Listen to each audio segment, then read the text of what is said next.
நமः பார்வதி பதயே. ஹர ஹர மகாதேவ. ஆதிபராசக்தி மாதா கி ஜெய். பக்தி பிரஹ்வாய தாதும் முகுலபுடகுட்டி கோட்டரக்ரோடலீனாம் லக்ஷ்மீமாக்ரஷ்டுகாமா இவ கமலவனோத்घाटनं குர்வதே யே காலாகாராந்தகார நனபதித ஜகத் சாத்வசத்வம்சகல்யாः கல்யாணம் வக்ரியாசு கிசலயருஜயஸ்தே கரா பாஸ்கரஸ்ய.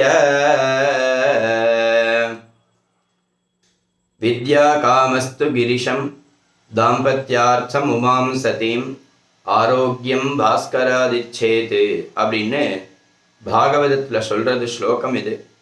நமக்கு ஐஸ்வர்யம் வேணும், நன்னா படிப்பு வேணும் அப்படின்னாக்க பரமேஸ்வரனை பூஜை பண்ணு, ஐஸ்வர்யம் நன்னா கிடைக்கும், படிப்பும் நன்னா வரும்.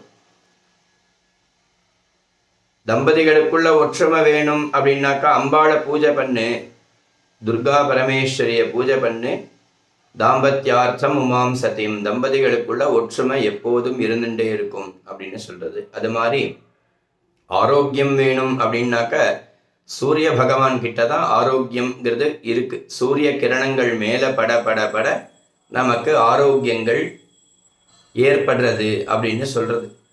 அப்பேற்பட்ட சூரியனுக்கு உகந்ததான நாள் இன்றைய தினம் மகர சங்கராந்தி புண்ணிய காலம்.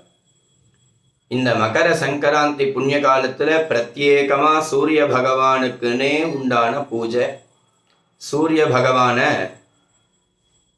நம்ம ஆற்றுலையோ இல்லை மொட்டை மாடியிலையோ கோலத்தினால சூரிய பகவானை வரைஞ்சி ஷோடசோபச்சாரம் சொல்லக்கூடிய 16 விதமான உபச்சாரங்கள் செய்து அர்க்யபாத்ய ஆச்சமனீயம் மதுபர்க்கம் ஸ்நானம் வஸ்திரம் உபவீதம் ஆபரணம் கந்தம் குங்குமம் புஷ்பமால தூபம் தீபம் நைவேத்தியம் கற்பூரஹாரதி இதெல்லாம் 16 விதமான உபச்சாரங்கள்.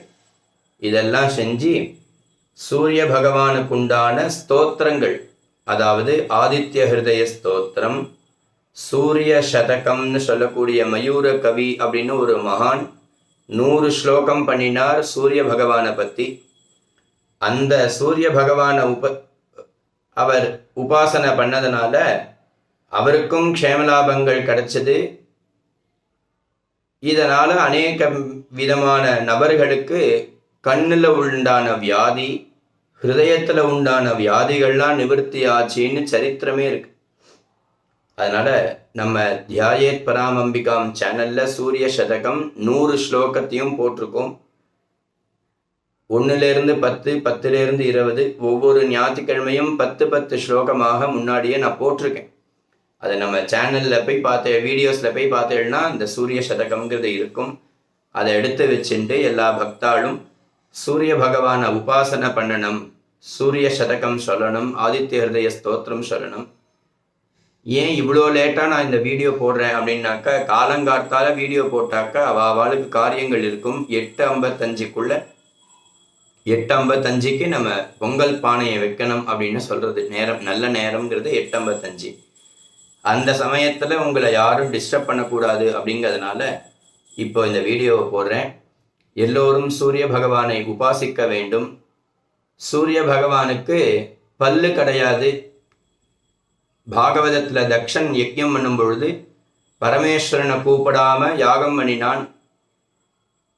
இது பரமேஸ்வரன் காதலையும் விழுந்தது.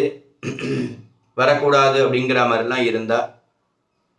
அதுக்கு முன்னாடி வாஜபேயம்னு சொல்லக்கூடிய யாகத்துல பரமேஸ்வரன்லாம் இருக்கா. பரமேஸ்வரனை பரிகாசம் பண்ணி தக்ஷன் பேசும் பொழுது எல்லாரும் சிரிச்சாலாம். சிரிச்சதுனால ஓம் பூஷதந்தபிதே நமஹா, பரமேஸ்வரனுடைய நாமாவளியில பூஷதந்தபிதே நமஹா. பூஷன் அப்படின்னாக்க சூரியன் அர்த்தம். பூஷ்ணே நமஹா அப்படின்னு ஒரு நாமாவளியே இருக்கு, அர்ச்சனை இருக்கு. வாஜபேய யாகத்துல பரிகாசம் பண்ணதுனால, சூரிய பகவானை நிந்தனை பண்ணதுனால, சூரிய பகவான் சிரிச்சதுனால, பரமேஸ்வரனை நிந்தனை பண்ணி சூரிய பகவான் சிரிச்சதுனால பரமேஸ்வரன் சூரியனுடைய பல்ல எடுத்துட்டார் அப்படின்னு சொல்றது. பின்னாடி பிருகஸ்பதி சவம்னு சொல்லக்கூடிய யாகத்துல தான் பரமேஸ்வரனை கூப்பிடாம யாகம் பண்ணினான்னு சரித்திரம். அதுக்கு முன்னாடி வாஜபேயம்னு சொல்லக்கூடிய யாகத்துல தான் இந்த பிரச்சனை வந்தது. அப்போ ஒவ்வொருத்தருக்கும் ஒவ்வொரு தண்டனைகளை கொடுக்கும் பொழுது சூரியனுக்கு பல்ல புடுங்கினர் பரமேஸ்வரன். எல்லா பல்லையும் உடைச்சி எடுத்துட்டார். பூஷதந்த பிதே நமஹா அப்படின்னு ஒரு நாமாவளியும் இருக்கு. அதனாலதான் தொன்று தொட்டு நாளாக சூரியனுடைய பூஜைக்கு உகந்ததான நாளான சங்கராந்தி அன்னைக்கு வழுக்க தேங்காயும் சக்கரை பொங்கலும் நைவேத்தியம் பண்றது. ஏன்னா பல்லு கிடையாதுன்னு சாப்பிட்றதுக்கு சௌக்கியமா இருக்கணுங்கிறதுனால இப்படி பண்றது. இல்லையே சார், கரும்பு எல்லாரும் வைக்கிறோமே, கரும்பெல்லாம் வச்சுதானே பூஜை பண்றோம், பல்லு இல்லைன்னா கரும்பு எப்படி சாப்பிடுவார் அப்படின்னு தோணும் சில பேருக்கு.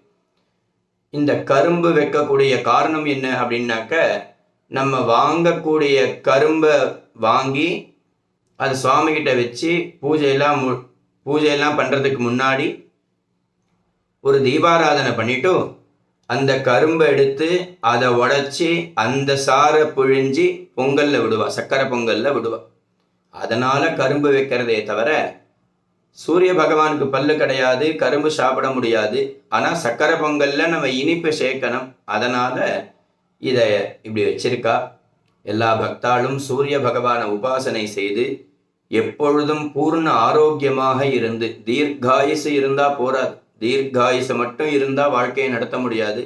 ஒருத்தனுக்கு 100 வயசு இருக்கான், ஆனா பொழுது விடிஞ்சு பொழுது போனா ஆஸ்பத்திரியிலேயே கதின்னு இருந்தான்னா அவனுக்கு தீர்காயுசு இருந்து என்ன பிரயோஜனம் சொல்லுங்க. பூர்ண ஆரோக்கியம் இருந்தாதான் அந்த ஆயுசுக்கு உண்டான வேல்யூ.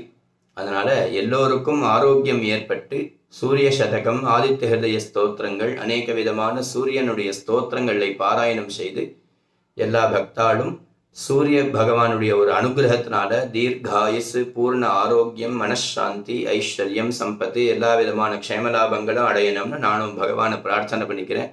எல்லோருக்கும் மகர சங்கராந்தி திருநாள் நல்வாழ்த்துக்கள். நம பார்வதி பதயே. ஹர ஹர மகாதேவ.